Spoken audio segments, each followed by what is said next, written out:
Hello. Hello. I told you to unmute us. Yeah, you did, yeah. I met you. Yeah. All right, everyone. Hello. Welcome to Latics Football Phone In. Welcome indeed. It's been a busy day. Has it? A busy week. You've been to London. I've been to London. Yeah. How was it? Quite disappointing, really. I thought you were going to quote Partridge to me then. It's full of scum, subhuman scum. Yeah, what a week. Yeah. How did you find Saturday then?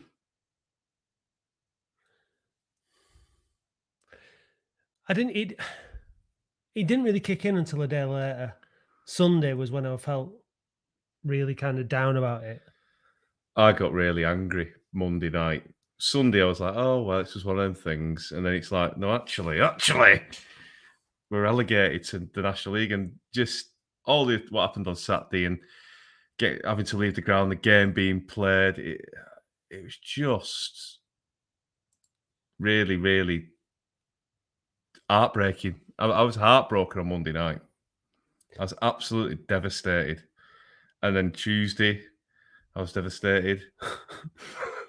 Wednesday, even more devastated. But Thursday, Today? Today, yeah. It feels like ages ago already Saturday, but it's not even a week yet to me. And then club statement after club statement, and you just can't write it, can you? It's just I'm just so angry at what this club has become due to factors. It's just so frustrating that because we are a big club, aren't we? Well, we are now in the National League. Yeah. No, but we just give up. We didn't even put this game up on a canter, didn't we? We didn't even put any fight or anything against Salford. Watching the game, I was so frustrated by it. The goal we conceded for Matt Smith was shocking. The second goal was even worse. Just a free header between two defenders. And how did Hallam Hope miss? Goal of the day was at the end of with the kids on the pitch, which we don't condone. It was funny though. It was actually. It was a good header. That tweet went viral. Yeah, that aside, and it's just I'm just so angry at what the club has become. Do you know what I mean? And Barrow and Stevenage winning the games as well. And then they get beat on Tuesday night. It's an absolute joke. Yeah. Right, let's kick it off tonight. Let's get Tommy in. How do, Tom? I'm good. How are you guys? Good. Angry, Tom. Yeah. Angry. I say good, but I'm not really. To be fair, it's not really sunk in yet for me. Hope you don't sink in while you're on here now and you start bursting into tears or something. Because smash your conservatory. I'll say it won't be the first time. But no, generally it's not sunk in yet. I think not until the fixtures are out and you see the first games. But it's it's just sad, really. It's just numb. No other way to describe it. Well, obviously, as a result of our relegation to the National League, the club have responded. Statement-wise, wasn't very inspiring, but then we didn't really expect it would be. But I guess what they're expecting to be inspiring to a lot of fans is the signing of Sheridan. He's just been announced. Obviously, they've done it in time for the football phone-in, so we can talk about it and promote it a bit. What do you make of it, Tommy? Yeah, surprised. I didn't think he'd stay. Because obviously there was rumours in January that he was going to Spain anyway to retire. But I think we don't know the full story. We don't know what's gone on behind the scenes. But I don't think Shez is naive enough to listen to Abdallah and believe anything that he says, because I don't think he likes him anyway. So I'm surprised. I'm shocked he's doing it, and I don't know why. But it's his decision at the end of the day. But you've got to look at the positives. I think what positives they are, but who else would manage us in the conference? And I'd rather have someone like Shez, who knows the club, who can give a bit back to Abdallah, than someone that's just not going to listen. But I'm just surprised, really. It's interesting that he's become the manager rather than the head coach. Does that give you any positive vibes? Because it sort of gives me a little bit of confidence. But again, it's what what does it mean? You know, it must mean something for it to be put out there, because Shez, he's no mug, is he? No. And a close source to Shez, who I know, has quoted that Shez does think the managers, thinks the owners are absolute weirdos. So, you know, he wouldn't take it on. I don't think he'd take it on if he hasn't got his conditions. And the only thing for me is, I was saying to Matt before we came on, I said it's not a 2-year deal, it's not an 18-month contract, it's only a season, isn't it? So it'd be a quick payoff anyway. So that's the other concern for me, which I don't know what your thoughts are, Tommy. Nah, I think you just have to say, I mean, he's got nothing to lose, Shez. I think this will be his last job in football. He'll retire after this. But I think being a manager, I don't think it makes a difference now anyway. It just depends what Mo does. That's what nobody knows. I mean, there's no club statement around Mo, his role, his position.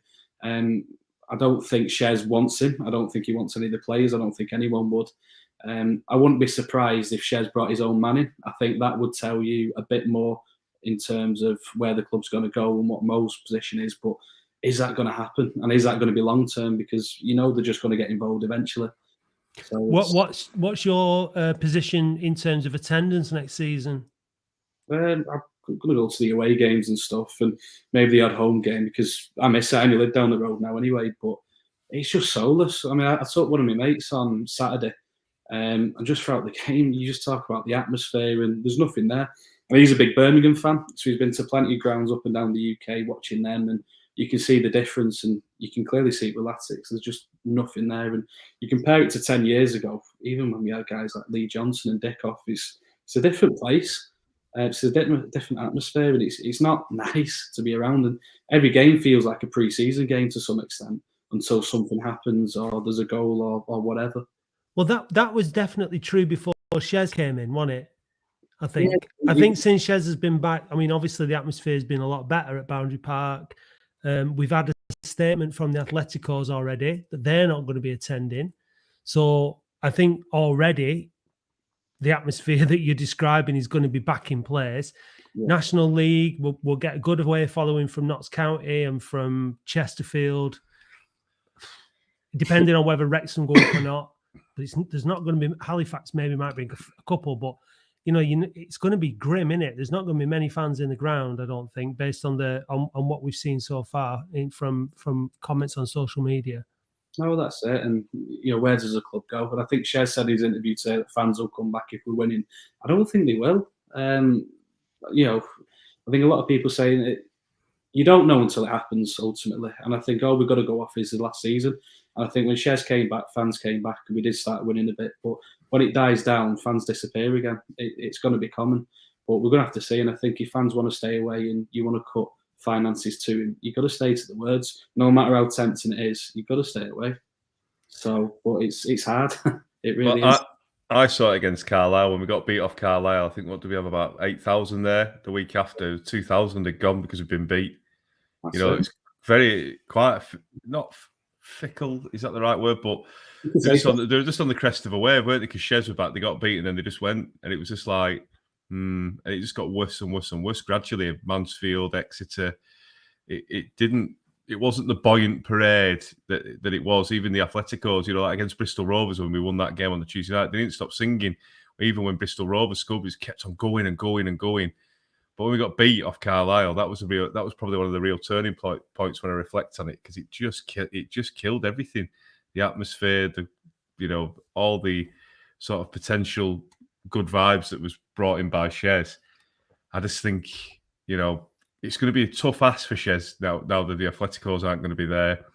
Fans are boycotting, because if they start losing, it'll just be an easy way out for the owners to say, well, we're not getting the fans in, so we'll just make a change dead quick, and we'll have like another Salim Benacho from Bastia Reserves, French League 2 coming in, you know what I mean? Or, like a Laurent Benidi-esque, and then it'll just be Mo's Championship manager game all over again, which is my worry. Yeah, I mean, the thing is there's no excuse. I mean, at the end of the day, when the fans came back under Shez, the last 10 games, was it 10 or 11 games, lost 9, won 2. Yeah. So the fans being there is not the difference. We all thought we'd give it a try because we were desperate to stay on the EFL, and we wanted to back shares. I think, and that was for me, it was a one last ditch this season. It's a difficult decision now. I think a lot of people are going to boycott. We have different opinions. You're going to go, aren't you? Yeah, I've got my season ticket. Yeah, I'm not. Like, that's fine. You know, we're not going to. I'm not. I mean, I can think of better things and more things to fall out with him about than that. But like who's got the best shirt? Get involved. You know, but like we can all do. It's all up to ourselves to do whatever we want. I'm going to bring Peter in now because I've been chatting with Peter on social media for ages, and but I've never actually spoke to him. I think he's got very clear opinions on the owners and whatnot. So in you come, Pete. How are you doing, mate? Nice to see you. Yeah, nice to see you. What have you made of the last week? How's it affected you as a lifelong Latics fan? Well, I first went in 1958, and I mean, it was a crap team then. And if you'd have asked me then, the first day I went, do you think they'll fall out of the league? I'd have said yes. So what's happened in between has been incredible.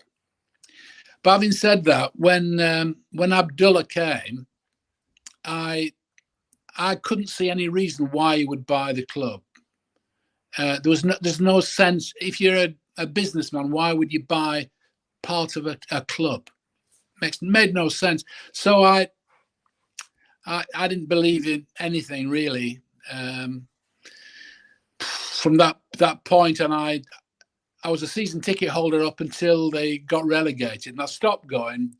But it wasn't because of him. It was just because of traveling up, because I live in Surrey, so it's a bit of a hike. Yeah. So I was kind of getting up at 6 o'clock and getting back at midnight, you know. So, and I'm an old man, you know.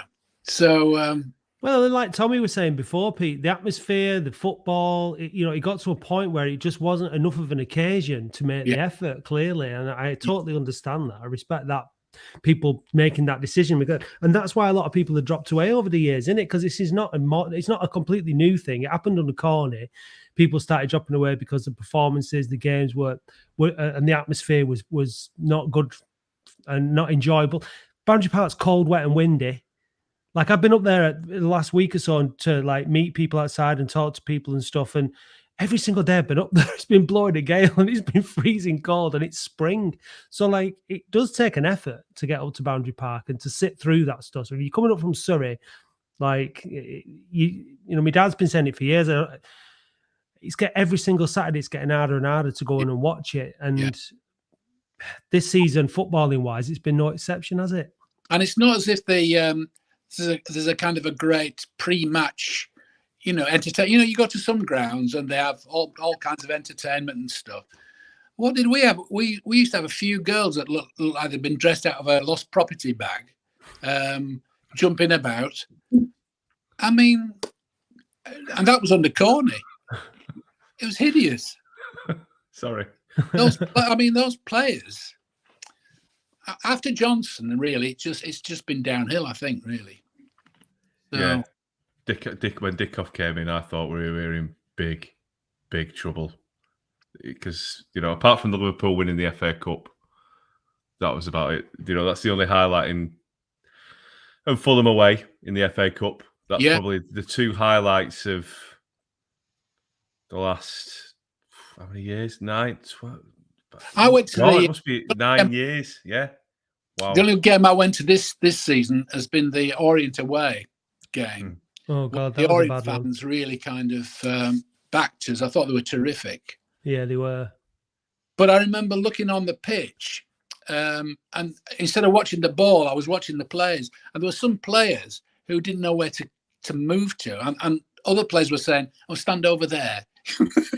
This is why the game's going on. It really was an abysmal performance that day, wasn't it? Yeah. They were absolutely terrible, embarrassing. And it's been a funny season in that respect. There's been things like that, performances at Harrogate, Bristol Rovers, Leyton Orient, where it's just been Sutton at home. I thought was similar, where it's just been embarrassing and just been like.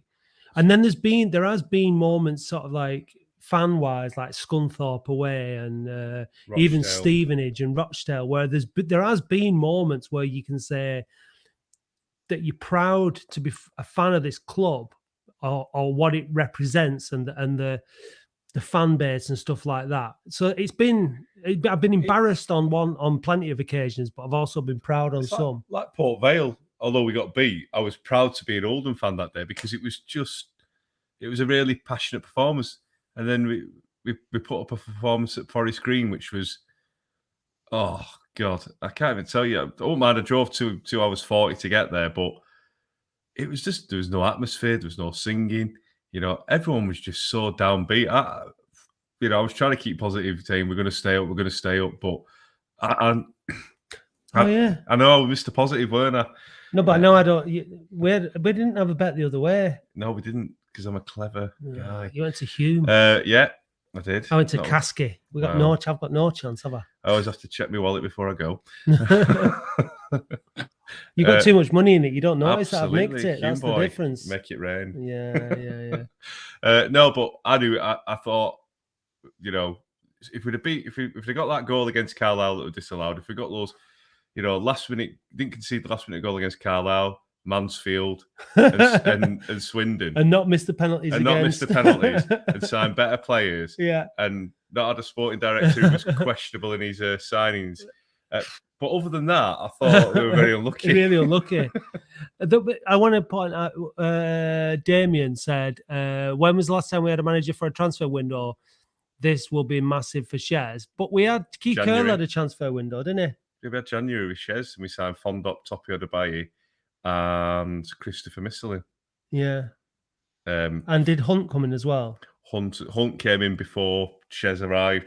Yeah. Hunt was rubbish. Fondop looked very promising. I was actually with him at weekend talking to him, and he's actually back training. So I hope he gets a chance for me because he does look like. Well, if Shez is going to sign him, he'll sign him, won't he? Yeah, I like. What do you think of Fondop, Tommy? He's just a unit, isn't he? We saw him at Newport, didn't we? Yeah. And it saved the day a bit. But he didn't do much else. But I think that's all you need sometimes, just a lump up top, and that's what we've missed all season. Football's not hard at this level. You kick it forward, you get someone to flick it on, you win the second ball, and you lead the line. Yeah, that's all you need to do, don't you? It's not difficult, but people make it difficult with all the fancy flicks and stuff. But no, I think obviously there's going to be better players out there than him. But if that's what we can get and that's what we can afford, bring him in. You know what I mean? He's going to be better than playing someone else up top. I like Luamba, to be fair. I think if he, because how old is he? He's only 18. But I think he's a big lad. He's fast. I think you get him up top with someone experienced in a 4-4-2. I think you've got a player there. The problem is with him, though. I mean, I do like him. I do rate him. I think he'd be a good player. But you can see the inexperience in him. And up against like experienced National League centre halves, big tough lads, he's going to really struggle. It wouldn't be a pleasant season for him. He would play his part, I think, maybe coming off the bench and stuff. But to rely on him next season wouldn't be great. I'm sure Shez isn't planning on doing. I think you'll keep him, mate. Yeah, I do. Luamba. Yeah, I'm not saying. I think keep him absolutely. I think he can finish as well, but he's just a bit rusty. He should have finished that one on the 1-on-1 against Salford. Yeah, but he didn't. But he's just rusty. He's been out with a long injury. I think they give him another year. What's there to lose? To me. For sure. Impact player, definitely. Well, they have to try and keep hold of any kind of assets as well, don't they? So, do you want? Have you watched the leagues? Yeah. Sorry, say again, Pete. Sorry. Any National League? Because I watched Halifax the other week, and the standard's pretty good. It is good, and I think the other thing, all the teams will want to beat Oldham because we're an ex-Premier League. So it's going to be even harder. I think it's going to be a cup final for some of them, isn't it? Absolutely. Like Wealdstone, people like that. No disrespect to Wealdstone, but your Bromleys. Who are you? Yeah, but they are going to think it's a cup final. But the only other saving grace is it will be on the telly quite a bit for the National League games because we're Oldham, which my mate, who's a Stockport fan, I've been to see Stockport earlier on pre-season and flipping out. And I saw him in the FA Cup against Bolton. I know it was an FA Cup game and it was a bit of a local derby, but they played really well, didn't they? That game. They're just a well-organised club, though. They really run really well. And that's what it is. It's about being run well. It's about having the right recruitment. So hopefully it's a bit of a tipping sort. Obviously, the run well bit, we all know how it's run and we all know the frustrations that we all have. However, we know if Shez can get the players he wants in and can make his team and build his team with Tommy by his side, I think he'll be getting characters and he won't be getting in, hot cuts and, Usi says, you know what I mean? I'm not being funny. He's not going to get those sort of players in, is he? He's not going to, you know what I mean? It's well, what can he afford? That's the thing, isn't it? Well, with the club have already promised us that we're going to have the same budget as this year. So it was obviously an insufficient budget as well. I don't believe anything they say because they've regularly failed to not deliver on their promises. But they've said they're going to keep the same budget, which wasn't enough last year by far. No. It's not going to be enough to chat. Shez is going to have to do some proper wheeling and dealing and some serious business if he's going to get a squad that is. We're competing for one automatic place at the end of the day, and then because the playoff in that you finish 6 or 7, you've got to win 3 ties to get promoted on top of everything else. It's a mega tough division to get out of.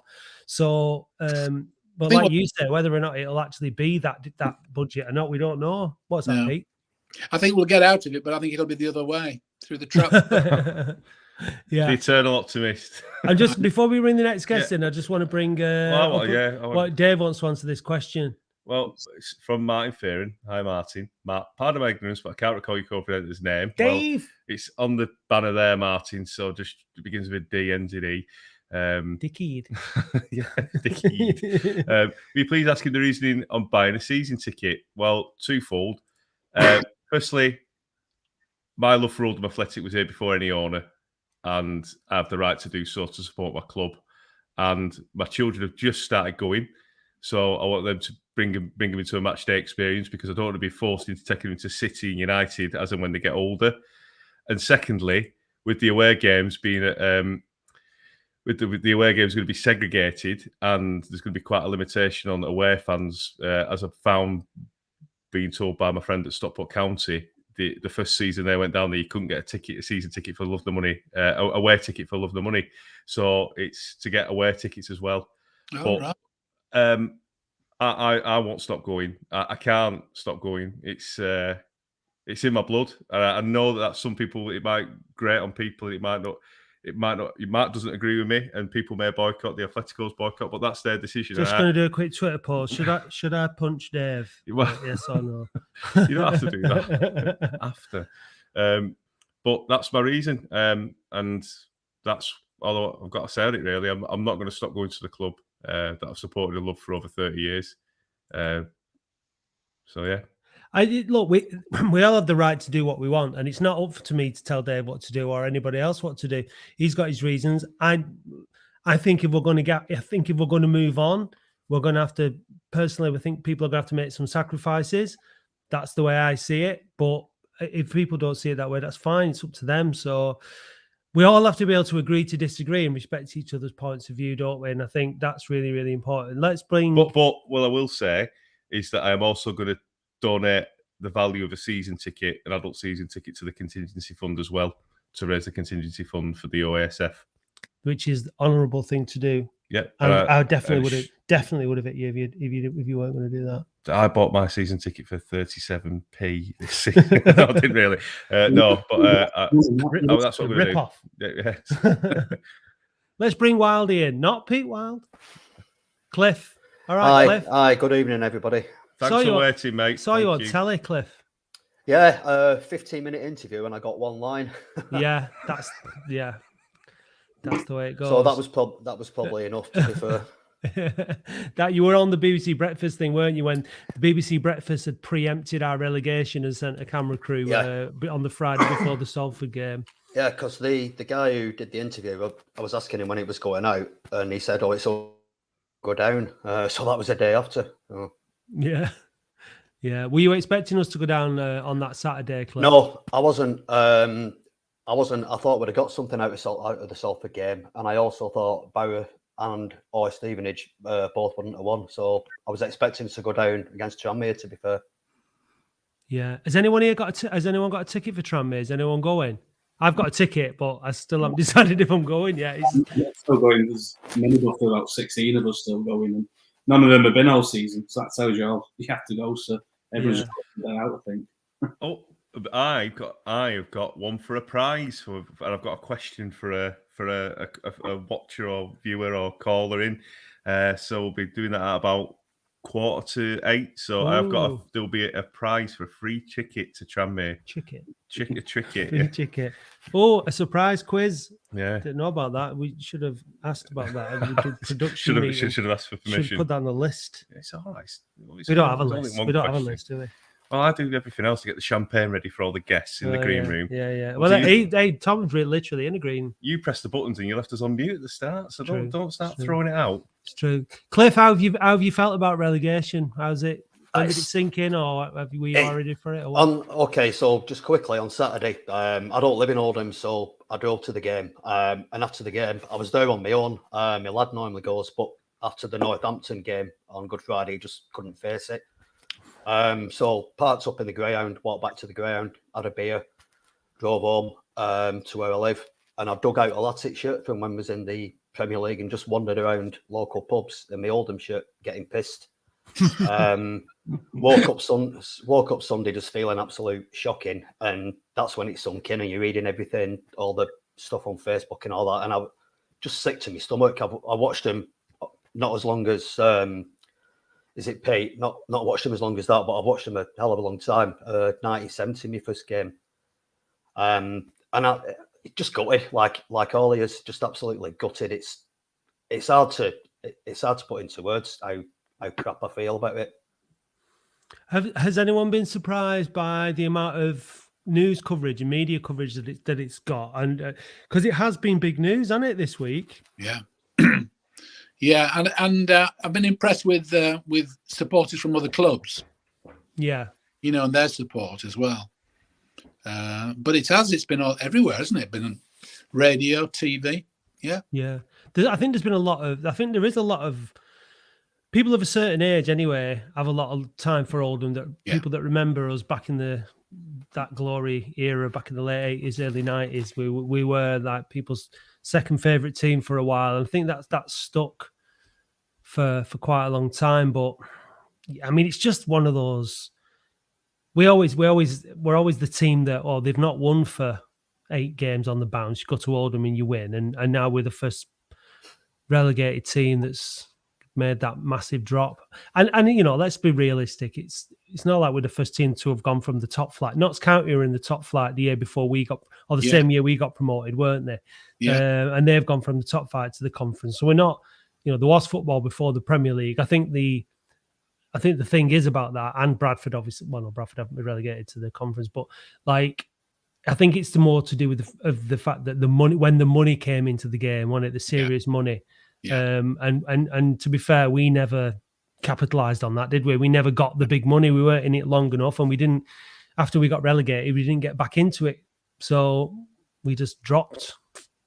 When we went down from the Prem, and I know Joe Royal had gone then, but I genuinely thought we'd come back up. We signed Lee Richardson, quality players, and I just thought, we'll make a bid. We'll be top 6. We'll make a serious attempt to get back in the Premier League, and it just all fell away.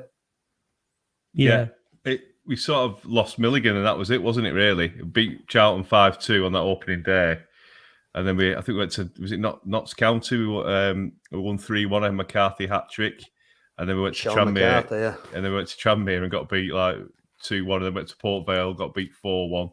We went like on a 5-game losing streak. So yeah, it was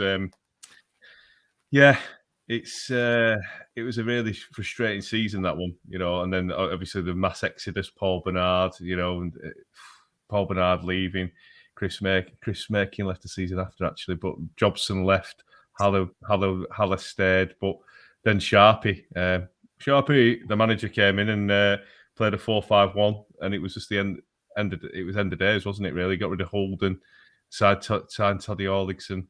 Ian Oldley never came back from injury, so yeah, it was quite a sad time, that, really, and it's just descended from there. Really, had a bit of a bounce with Shez getting to the playoffs against Blackpool, and then should have got into the playoffs the season after, but then unfortunately got sacked due to a after player party at the Dogs with Mr.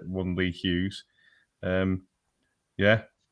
Well, that's it. We've had 2 playoffs, haven't we? As well as Blackpool, we got against the playoffs against QPR. But my lad's 27 now, and all he's seen, apart from the cup victories, like beat Everton, beat Liverpool, beat Fulham, but all he's seen is shit for 20 years. And everybody his age, all the Atleticos, you just feel so sorry for him. They're following that club and they love it. Obviously, they wouldn't. I don't feel sorry for them because they've got that exuberance of youth, and they actually they enjoy it regardless. And in a way, I think some of the older people get more cynical than the younger. They're not enjoying any success, though, Matt, are they? That's true, yeah. But they make the most of it, don't they? But, of course, yeah. I'm 27 myself, and obviously listen to all the stories of you guys with all the players in the Prem. Obviously when I'm 20 years down the future, it's just going to be like, oh, do you remember Jonathan Grounds? And do you remember Embo? So, when I'm a bit older. So this is why I think that Ryan down there with his drum is the smartest lad in the ground, because he stands with his back to the game all the time. I think that's the best way of doing it. Get in there, look at the crowd, bang your drum, get everyone going, and ignore the football. So. But they've been brilliant, and I think coming back to that point, I think it's a real shame that they're not going to be there. But they've not been encouraged, have they, by the club? They've not been respected by the club. I think that thing about putting the prices up from 16 to 18 was another massive shot in the foot from the club. And no, like Dave Martin's come back to you about this. He said, thanks for answering and being honest. That's how he feels. Gets every man for himself again, which it always is, because everyone is always free to make their own decision. A unified boycott isn't going to be the answer. Well, it is if enough people participate in it, because if a small, if 90% of fans don't and 10% do go, then it will make a massive difference. But we'll have to see. We'll have a fans forum. We'll get the mood of the fans, and we'll have to see what happens for next season. But I think what's really important is we carry on some of the momentum that we've gathered as fans. I think we're a lot more together. And I think we're really passionate about making sure that we do have a football club in the town. And, we've started to raise money. It's been going quite well. We're going to kick on with that. And we just have to hope that at some point in the not too distant future, even if it's a promotion from the National League, it's a promotion still, isn't it? And that there is that upward momentum. And because you see it, don't you? When look at Sutton, got promoted, and they got, who else got promoted last season from the National League? Was it Hartlepool? Hartlepool, yeah, they've just had a kind of average season, haven't they? But Sutton's momentum carried them through, hasn't it? So, but they lost Dave Challoner, didn't they? Hartlepool at the start of the season, he's gone to Stockport. So I think under Challoner they would have done a lot better. But they had that just a little bit of transition, didn't they? Yeah, well, that's more than a little bit, isn't it? If you've got the manager that took you up has left. I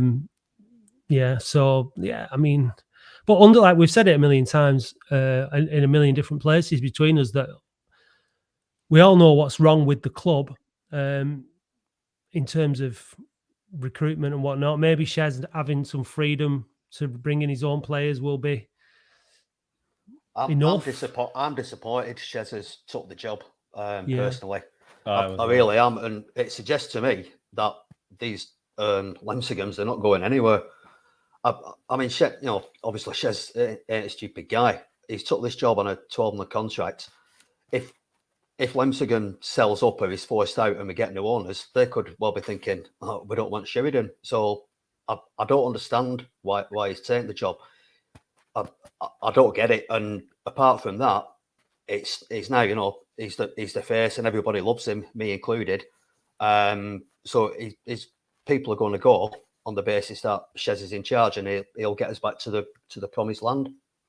Can I ask you a question? If you were an owner and you're going to go and buy a club and you saw the impact that Shez has had increasing the crowds, could it be a request from any potential owner that Shez is signed? Because I think Daniel Caulfield mentioned that in the comments earlier, which I thought was a really good point. It could be a prerequisite from any potential buyer that Shez is still in charge. I don't know if that's right. You would want him there 100%, because apart from anything else, it's bombs on seats, isn't it? Look at the rise in attendances when he came back that first game against Rochdale, the first home game. I didn't get in the ground till like 3:15. We just queued around the block. I'm not sure whether that's going to fly this time, though, since then, because at the end of the day, we were in League Two.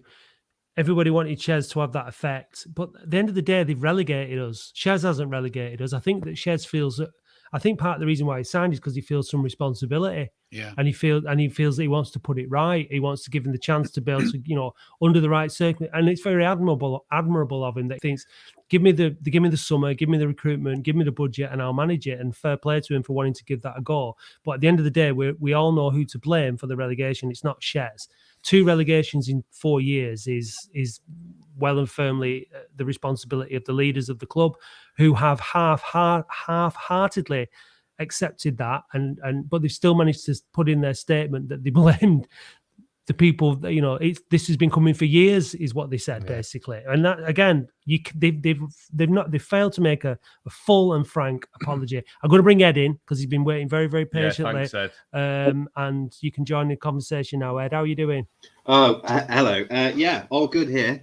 I kind of disagree with the Sheridan point, really. I can kind of understand the disappointment, which is a given. But I saw someone made a brilliant point on the hashtag earlier. If it isn't, we still need a manager. So if we're not going to have Sheridan, who would we have? Yeah. Well, we have Sheridan, though, don't we? So we don't need to worry about that. Yeah, exactly. And you have to feel like if there was ever going to be one man that would kind of go and stick it to the owners and make sure that he's going to do it his own way, then it would probably be him. But ultimately, the point is kind of moot, really, because until the owners go, are we ever really going to be able to mount a promotion challenge? As much as Shez says he wants to do that with the line that we're using the same budget. I mean, I personally think that the top half of the conference could probably wipe the bottom half of League Two pretty easily. So I think we're in for another battle against the drop really next season. Oh yeah, it's going to be a grueler. Are you pro the appointment of Shez or? Yeah, well, yeah, I'd say so. Why not? It's a familiar face, and I can't really imagine that the application pile would be pretty high if he did walk away. So it's a tough one. I understand the disappointment that he didn't stick 2 fingers up to them and tell them to stuff it. But I can also understand and also kind of admire that he was the one to go to them and say, "Look, I want to make a fist of this." If it was the other way around and they came to him and they were begging, saying, "Look, we need you to stay because we want you to be the one to get the fans on side, feel that we could be a chance," then maybe I might feel a bit different about it. But the fact that he's gone to them and demanded to say, "Look, fellas, whatever you say, I want to have a go at this," because, like you said earlier, he may feel a bit of responsibility. But I know that we all don't pin any of this on him. Well, I pin some of it on him because I think some of his tactical decisions in some of the games have been nigh on woeful, to be quite honest. And I think I'm quite worried that he's a little bit out of the touch with the modern game because losing them last-minute goals, you can't put that down to poor recruitment. That's how players are trained and managed through the week. We did it. Swindon, Carlisle, Mansfield. It's an unlucky first. Yeah, but Shez, to be fair, was saying about they're switching off. But it's his job to manage them. But he's been saying he'd been drilling this into them all week, and then they'd still do it. I mean, you hear managers all the time saying that kind of stuff. So is that what do you think, guys? Is that the players' responsibility, or does it fall with Shez? Absolutely, the players' responsibility. If they keep doing it week on week on, Sheridan's not a magic man, as much as some of us like to believe sometimes. He can only say words to the players. He can't go out there and move them physically and say, "Right, you stand here, you idiot." They're not very good footballers at the end of the day. They're really shit footballers, actually, and some of them wouldn't catch on at who we were mentioning earlier, Wealdstone. Callum Whelan probably wouldn't make their bench. So there were some silly goals that went in, and the one like Mansfield, it hit the post and then someone fell over and it went in. But then you've got Jack Stobbs basically rugby tackling a Swindon player. How can he account for that? When they put that free kick in and then they score. What? It's just he was saying to them. You still defend the free kick. You still defend the free kick, don't you? I know you're a man down, but again, you still defend. You get on the overload. You knew it was coming, didn't you? On the free kick, what do? You just get the ball out. You know what I mean? I'm not saying, you know, Well, what about- individual player errors. Let me finish. But- Individual players, individual errors, but it's 3 games on the bounce. It's not just tell them to do it. There's got to be something. There's something in the coaching that's obviously not happening. You know, or the analysis. Maybe, What but what about? I think Sorry. they're just that simple. I think they're that stupid. To be honest. What about Ed? Remember when the goal against Sutton, the second goal against Sutton, when they had a corner or a free kick, and it fell to their player at the edge of the box, and our players were completely switched off. Yeah. And Shez coming out afterwards and saying, "I'm telling them all the time, you always have to expect when you're a player that the ball's going to drop at the edge of the box."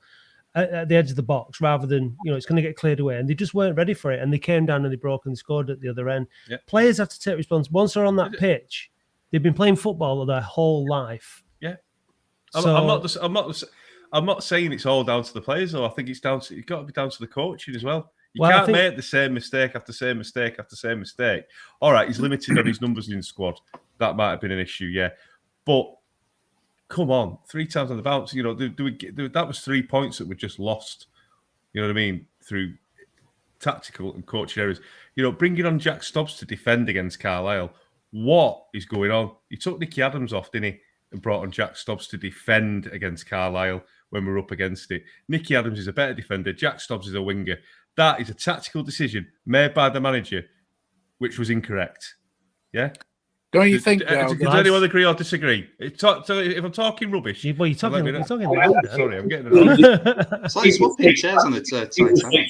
Under Kerr as well, so it's for me, it's the players, and you can't polish a turd. At the end of the day, so the same mistakes. If they're happening under Kerr, then they're happening under Shez, they're happening under whatever he was called, Salim. There's only so much you can do. But didn't Shez say that he's had to kind of change the way he works because? We know what he was like. He would ball them out. And you listen to any coaches today and they say that the players that they've got don't react like they used to do. They're much more sensitive. Young men are much more sensitive than they used to be. That's the way it is. And I think Sheridan's way of managing and coaching was probably more suited to the old ways, really. I mean, you also can't excuse the players. I mean, they're rubbish, aren't they? I'm not trying to excuse the players. I'm just saying it's not all on the players. There's got to be some element. I agree. Towards, and I think in some of the games, only some, not all, there's some questionable decisions made by Shez. And I was saying, there's one thing that you could pin on him is the penalty situation. That was farcical. That is one thing that I would say where he needed to kind of put his stamp on it and say, right, you are taking the penalties. But also it shows a sign that the players just didn't have the bollocks, did they? When Nicky Adams and Davis Keeler done watching Christopher fucking Missilou take the penalty. Just the language. It's a family show. Just the language, please. Sorry. But when he was interviewed about that penalty, he said he couldn't. He said he didn't blame Missilou. He blamed the person who was supposed to take it, and he said that's not the first time it's happened either. So I think when you say about people being more sensitive and stuff, I think that's maybe true, but at the same time, that shouldn't mean that there aren't enough characters on the pitch. Being sensitive and being a character and having strong character and personality, because when they're on the pitch, it's up to them. And there is not enough characters in, and that's one of the things you mentioned, Tommy, about Keith Curl. When we sat there at the Meet the Manager pre-season in the Rochdale Road end, and Curl said to us that he felt, because what he had said the season before when he inherited the team from Kewell, that there wasn't enough characters in the team, and he said that he'd brought in characters, and he felt that he had repaired what the issue was. Clearly he hadn't, and the characters that he brought in were not enough, and there's not enough of them around the pitch. No. Being at Forest Green, being so close and it being so quiet, you could hear the lack of talking that's on the pitch, and the lack of characters, lack of leaders. Their heads going down when they go behind and thinking that this is game over now, and that kind of thing. Because we pick up on body language as a crowd. You pick up on it. You see the players. You see what happens after a goal. And you think, nah, there's no way we're coming back from this. You read, even if you don't consciously, we all pick up on these things subconsciously and everything. So there's a lot of work to do next season if he's going to bring in the characters. We'll have a much better opportunity to be critical of Shez as a coach and a manager once he's had the opportunity to bring his own players in and he's had a summer to coach them and all that kind of stuff. But again, when will the players come in? Will they come in? Will they all come in on the morning of the first day of the season like they did this year? There's all these kind of things that we need to think about. How's Shez going to cope with the summer? Is he going to get frustrated with Mo and with the club, with the owners of the club? So more questions than answers as usual with Latics. Yeah, that's one thing, Matt. If I can just say, when Sheridan walked or got sacked last time, when Abdallah was here, and I don't get why he's working with him again. He must have been given cast iron assurances that the playing side is down to him, the recruitment is down to him, or he wouldn't be here. So I can't get my head around it. I really can't. Sheridan knows what them two are like more than anybody. And last time he was putting like 16-year-olds on the bench because all these French players were turning up who he didn't even have a clue who they were. So knowing how they operate, and he's now signed a 12-month contract, they must be saying to him, like, we're going to leave you alone. They must be. Otherwise, where's his integrity? Because if they don't, and he's got integrity, he'll be off, won't he? Oh, he will. He won't put up with it. I'm pretty sure, nor should he have to. It's just a case of whether Mo can keep out of it. Again, but like, who was it? You, Pete, or I can't remember. It was one of you who said, like, what is Mo's position now? If we now have the manager in John Sheridan, up until this position we had a head coach, is Mo still director of football? What's he doing? Is he just, is it odd jobs, man? Like, does he empty the bins? What does he do? Well, when was the last time he was at the club? Because I've been reading that he hasn't really been fully involved as he used to be for quite a while. So I think we all noticed in the statement today that it says manager, not head coach. So that could be a point. But, if you were Mo Lemsicum, surely you'd think, I'm not very good at this. It might be time to pack up here. But this is the Lemsicums we're talking about, obviously. I still wouldn't be surprised if Shez brought someone in above him in kind of like that Mo position, but a different title, to help him out, because I don't think he wants to travel up down the country to scout players. I think he just wants to coach them, but have someone he can trust to bring them in and make them decisions. So yeah, we've not heard that though, have we? That would show, because the thing is with all this is like, have they learned something now? Like, is there some kind of evolution in the thinking, or is it literally they've just, they've run out of options? Because there's no way that, it's like you said, Shez is presumably going to use his own network of scouts and contacts to bring players in. So what is Mo working with the academy? What's happening with the academy next season? Is that going to stay as it is because of the situation with the relegation and the funding issues and all that kind of stuff? Nothing.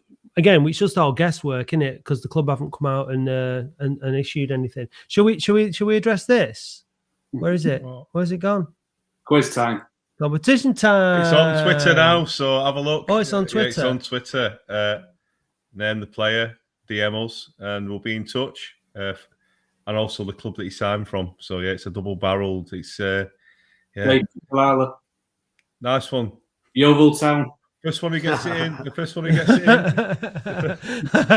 in. Somebody, you've already got a ticket. I can't give two away. I've had to get them refunded. What should we? Oh, here's a good one. Cannot verify this, but if it had a crust on it, I'd say it's probably in danger. So yeah, I mean, so predictions for position next season. Bottom. The thing is, I think with Sheridan, they're probably just playing for time till this court case is sorted out. In terms of, well, I mean, the court case is going to go on indefinitely, so we don't know what the story is with that. Look, we don't know whether someone mentioned it before. Wilder, you mentioned it about the about what Shez coming in about owners and all this kind of stuff. They're not going anywhere in the short term.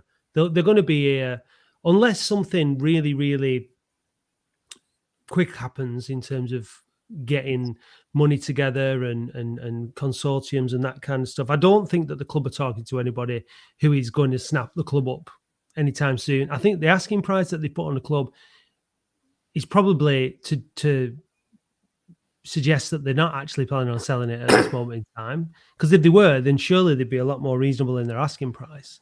Yeah, so exactly. There's nothing to suggest, is there? It's to deter potential buyers, in my opinion. Yeah. Because who would pay that? You'd be crazy. My prediction is more optimistic than Pete. I think second bottom, and I don't think Sheridan will be there this time. Well, next year, January. I think he'll have gone. Wow. What about Craig? Wee man Craig thinks we'll come straight back up. Come on, that's more like it. Yeah, very good. 17th, Mr. H. Mr. Paul Eaton there. 19th. And administration. There we go. So there we got the full. What about you, Tommy? It's not sunk in for me yet. We're still in League Two in my eyes. So.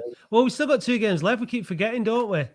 We've got Tranmere. Look, if we beat Tranmere at the weekend, we can definitely stop them from getting promoted. That has got to be something to aim for, hasn't it? Because I mean, they're going to be absolutely merciless with us. We're going to get so much stick. But to beat them would at least rule out their playoff contentions. But I don't think they'll be too bothered about that, will they? The Tranmere fans. It's considering they've come back up from non-league and if they can do it, we can do it. What about you, Ed? Position? Come on. I'm going to go 20th because there's 4 relegation spots, so we'll take that. We'll take that last one probably, and then go bust. What about you, Matt? I don't think we'll go down, but I think we're probably more likely to finish in and around mid-table somewhere. Unless I think if Shez stays, I think if Shez is allowed to get on with it, and we have just the most mundane season ever, where they're not playing silly beggars and doing stupid stuff, then I think mid-table is probably about achievable.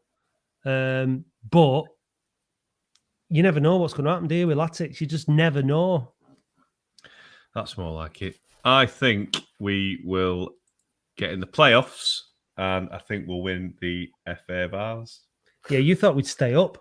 Yeah, I did think so. Yeah, I've been wrong before. Prove me wrong, Shez. I was looking at the Conference North table earlier today to see who will be what other teams will be playing. So Gateshead, I think, are top, and then a team called Brackley, and I didn't even know where that was. So Brackley's down south. I know, yeah, South Northamptonshire apparently. Yeah. I didn't have a clue where it were. So that'll be a fun day out if they come up, won't it? I mean, this next season it's cracking for the Oasis lot, isn't it? Yeah. Oh yeah. It's all down there, so they'll have plenty of days out, won't they? But it's a grim day in the north, to quote a Black Grape song. So, yeah. I don't think I think we'll be okay.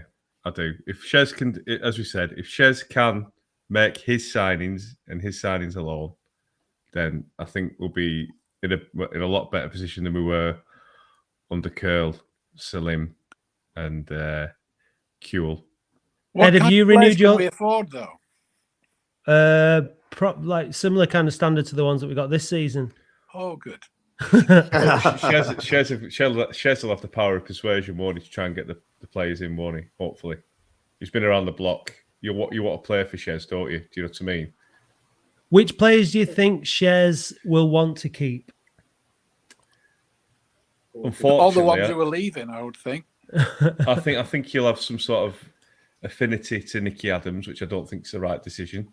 I think he'll want to keep Fondop. McGahey, I think, worryingly, because I think he rates him. Luamba, I think he likes Hallam Hope as well. I think he'd do all right down there.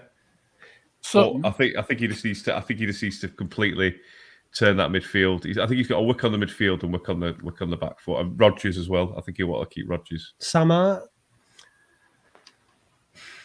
I'm not sure. Or do you think? I think he's probably capable of playing at a higher level in the National League. I think he's too inconsistent, personally. I think him and Clark have been the most inconsistent players. When they're on their day, they can beat anybody. But when they're having a bad game, by God, they're having a bad game. That's a lot to do with as well, though, like the players in and around them, isn't it? You put better players around players, and they tend to perform better, don't they? I think they're poor when they're poor. That's why they're at the level they're at, because when they're poor, they're really poor. You know what I mean? You know, you look at the people we used to have, like Chris Armstrong and people like that. When they had a poor game, they still were decent, weren't they? They were just confidence players. That's the problem. You can't be a confidence player when you're in a left back or a right back position. You can be a confidence player when you're right wing like Bahambula. You know, it doesn't really affect the game, but you've got players around you can take over it. But no, but you can't really have you can't have weak links in teams, can you? Not really, because it lets you down, doesn't it? So the thing is now is Shez has got, and this is the one thing that we've not had since these have come in, is we've not had a team. We've a proper team that you will look at and you say that's a team of players that is balanced, that has been put together in the right way, works for each other, is solid. We've never had that. So that's if we get that, that'll be a step in the right direction, won't it? So what's right? Let's go on, Tom. What? I was say there's no idea how they actually want to play. It's just a case of we'll sign him. He looks good on the video. He's £300 a week. We'll sign him. But there's no actual plan. Let's wrap it up, lads. Let's wrap up with how we think we're going to get on Saturday. Does a dead rubber? Don't matter. What? Let's go around in the order that you came on. So, Tom, what do you reckon? 0-0. Classic. Last away day in the AFL. 0-0. What do you think, Pete? 0-4. 4-0 for Athletics? No. 4-0 for Tranmere. 4-0 to Tranmere. It's just because you said 0-4. I was just being precise. Yeah, but so you're right. Yeah. Okay, so we're going to get hammered. What do you reckon, Wildy? I think we'll get beat, but I think we'll score. So I'm going to go 2-1. Danny Rodgers penalty for us. Get that down, Buckies, because if it comes in, you'll be laughing. Ed? 3-0, 3 early goals, and then it gets really feisty in the away, and then the police start wading in, and the game is stopped for a short while. Ooh. Is Peter Clark going to score? Yeah. Surely. Definitely. Yeah. Is Pidge back for tomorrow? No. He's not, is he? No. Yeah, he's probably going to score from a corner then, isn't he? So that'll be nice. I mean, what is it? Did he play more minutes than anybody else in League Two? That old has-been of 5 years ago that was pushed out of our club. Unbelievable. Right, has anyone else got anything else that they want to say before we sign off? It's your last chance. Abdallah out. Hey. Perfect. Thanks, guys. Appreciate you all coming on. Thank you. Next week, it's going to be the last one because the season's over and we don't have to talk about it anymore. Thank goodness. We can just all enjoy the summer, hopefully. But yeah, we've enjoyed your company this evening, guys. Thanks very much. And don't forget, the podcast will be out on Monday morning as usual, 7:00. And if you go into Tranmere, I've been like that, but come Saturday morning, I know I'm going to end up going. I'll see you there. Cheers, everyone. Cheers. Yeah. Thanks Bye. so much. Thank you. Bye. The Latics Football Phone is hosted by me, Matt Dean. And Dave Bradley. And is brought to you live every Thursday from 7 till 8 by the Boundary Park Alert System podcast. Oldham's only weekly football podcast. Out every Monday at 7 a.m. Please subscribe to our YouTube channel. youtube.com/the Boundary Park Alert System. And follow us on Twitter. At OAFC Phoning and OAFC Podcast. We need you. Yes, you. On the show. Email us at laticsfootballphoning@gmail.com. To join us live next week. The show is available to stream on YouTube now, and it's all there. Stats, facts, and super attacks.